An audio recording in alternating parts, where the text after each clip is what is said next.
Radhe Radhe everyone. So today's video is all about कि आपको कौन सी श्रीमद् भगवद गीता पढ़नी चाहिए if you are a beginner. So मैंने स्टार्ट किया था श्रीमद् भगवद गीता कुछ 2 साल पहले एंड लेट मी शेयर कि मैंने कौन सी श्रीमद् भगवद गीता कब पढ़ी, कैसे पढ़ी एंड आप कौन सी पढ़ सकते हो if you want. So let's begin. So सबसे पहले तो ये वाली श्रीमद् भगवद गीता जो मैंने पढ़नी स्टार्ट की थी, इसके अंदर आपको संस्कृत श्लोक मिल जाएगा, हिंदी में उसकी ट्रांसलेशन मिल जाएगी एंड हिंदी में आपको उसकी एक्सप्लेनेशन भी मिल जाएगी। तो जो श्रीमद् भगवद गीता है ना, श्री कृष्ण जब अर्जुन को समझा रहे थे तो वो संस्कृत में श्लोक बोल के श्री कृष्ण ने उनको समझाया था। उसके बाद उसकी इंग्लिश ट्रांसलेशन और हिंदी ट्रांसलेशन और बहुत सारी अलग लैंग्वेजेस में उसकी ट्रांसलेशन की गई है। एंड जो ये वाली श्रीमद् भगवद गीता है, जो इस्कॉन के फाउंडर है, जो गुरु है, उन्होंने इस श्रीमद् भगवद गीता के श्लोक को डिकोड किया है। मतलब उनको जिस तरीके से समझ में आया उन्होंने वो उसकी एक्सप्लेनेशन लिखी है एंड हिंदी में आपको एक्सप्लेनेशन मिल जाएगी। मैंने सबसे पहले यही पढ़ना स्टार्ट किया था एंड कुछ 4-5 पेज पढ़ने के बाद मुझे रियलाइज हुआ कि मुझे ये समझ में नहीं आ रही है इन हिंदी मेरे लिए थोड़ी सी मुश्किल हो रही थी। तो मैंने इसी का फिर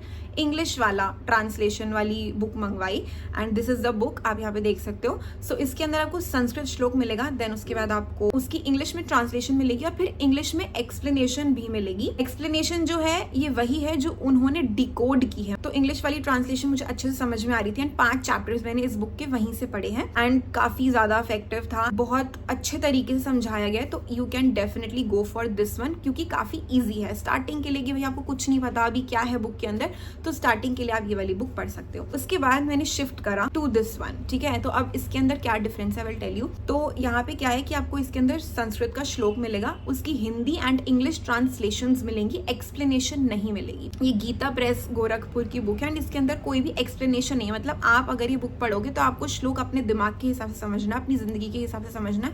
एंड जब मैंने इसको पढ़ा तो मुझे क्योंकि मैं 5 चैप्टर्स ऑलरेडी पढ़ चुकी थी तो मुझे जल्दी से बुक समझ में आ गई थी ये वाली एंड आगे के जितने भी चैप्टर्स है वो मैंने इसी बुक से कंप्लीट किए हैं।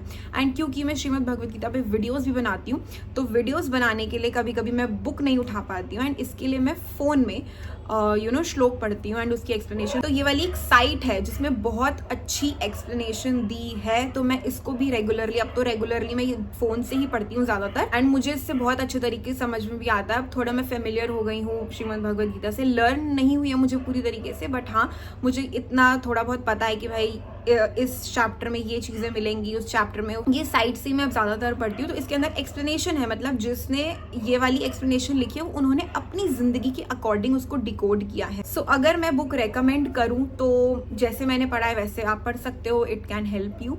और आप डायरेक्टली साइट पे भी शिफ्ट कर सकते हो, साइट से मदद लेके जो है फोन में आप पढ़ सकते हो। कौन सी श्रीमद् भगवद गीता बेस्ट है भाई, ये ही पढ़ो बाकी मत पढ़ो, ऐसा कुछ नहीं है, ऐसी कोई भी बात नहीं है। सारी श्रीमद् भगवद गीता एक ही मैसेज को बताना चाह रही है एंड जितनी भी मैंने पढ़ी है मेरे लिए तो सारी हेल्पफुल रही हैं। तो आप जैसे चाहे वैसे स्टार्ट कर सकते हो, थोड़ा सा ट्राई तो करो।